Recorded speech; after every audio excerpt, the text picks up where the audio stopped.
that there's an average of more than 30 Christians in Nigeria being killed every single day. More than 7,000 Christians have been killed in Nigeria this year. Yet Nigeria has pushed back against reports such as those. Its Ministry of Foreign Affairs saying earlier that this year that there's plenty of misinformation and misleading reports regarding the supposed targeted killings of Christians. Can I get your response to that? Yeah, the government's speaking nonsense and hoping the world doesn't pay attention. Nigeria today is an epicenter of Christian martyrdom. Since the year 2000, more than 60,000 Christians have been murdered by Islamist groups like Boko Haram, heavily armed Fulani militia. Our organisation's 2023 report I mentioned places Nigeria firmly in the red category, meaning it's persecution, it's not just discrimination. You know, what makes Nigeria unique is that Christians are not even a tiny minority. They make up almost half the population, 100 million people, yet they live as if they're second-class citizens, especially in the north. The Nigerian government's failed to take any meaningful action to prevent attacks, and the violence is relentless. In Benue State alone, one diocese recorded 93 villages attacked, 330 farmers killed in just a year. This past June, a couple months ago, another attack in Benue. A gunman raided a town, killed 100 people, forced 4,000 to leave. And it's not just killings, Gabriella. We're speaking of abductions, burned villages, destruction of churches, millions forced into camps where they lack even the basics. And every single day, Nigerian Christians wake up to the fresh news of kidnappings or attacks. It's not sporadic, it's systematic, it's targeted, it's gone on for decades with little. Commonwealth and US raise alarm. Nigeria risks breakup over Kanu detention. Then, buying of Christians as well. So, my people, reports reaching us confirm that the Commonwealth Secretariat has officially raised concerns about Nigerians' continuous human rights violations. This one na Prospect Channels TV. My people, we don't come back again with another ogbonge update too. This one go shock you wetin what happened for Nigeria. Because as it be like this now, this one now not be Biafra matter. You understand? It can't be like say the UN. They won't come even help Nigeria disintegrate because the violation of human rights is done too much.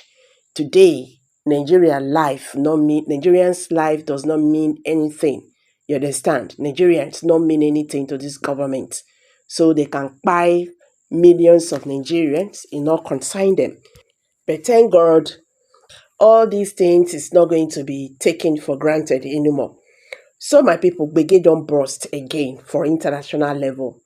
Not be only Commonwealth, they talk about Nnamdi Kanu detention and Biafra matter. Even United States government don't raise alarm over buying of Christians for Nigeria. The hit when they on Tinubu government now fit break Niger if care is not taken. So reports reaching us confirm that the Commonwealth Secretariat has officially raised concerns about Nigerians' continued human rights violations. They specifically highlight the unlawful detention of Nnamdi Kanu, the refusal to obey multiple court orders for his release, and the worsening insecurity across the southeast and other regions in Nigeria. Diplomatic sources say the Commonwealth could invite Nigeria before its Ministerial Action Group, which usually interrogates member states across accused of violations. The US government reaction for the matter, the United Nations has also added a new dimension to the crisis.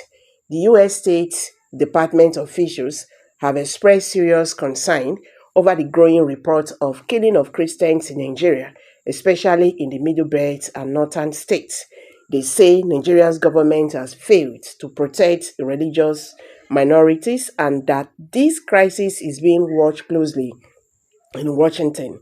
This US statement is believed to tie directly into the human rights debate, as the persecution of Christians and the treatment of Biafra supporters are now being mentioned in the same breath.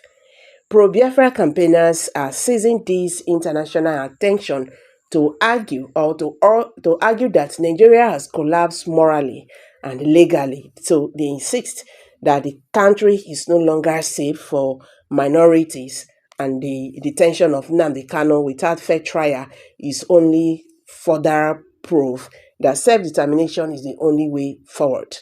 Analysts warn that this combination of pressure from the Commonwealth and the United States could, number one, lead to international sanctions or even suspension from the Commonwealth.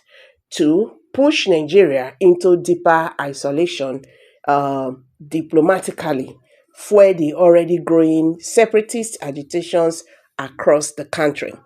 So, inside source in Aso Rock revealed that Aso Rock is deeply unsettled. The government reportedly fears that these global reactions could destroy Nigerians' image at the international stage, making foreign investment and diplomacy even more difficult. So, my people, e don clear say this matter don pass local wahala. Commonwealth dey vex for Nigeria, the US government dey complain, Biafra dey gather momentum. If Nigeria no change direction quick, disintegration not far again. Wetin una think? Commonwealth and US fit really put Nigeria for corner. Drop una opinion for comment section. Not forget to subscribe to this channel, abeg. Share this video, make it go viral, because now back to back we go dey drop out for here. Thank you. This one na Prospect Channels TV. See you in my next video. Bye for now.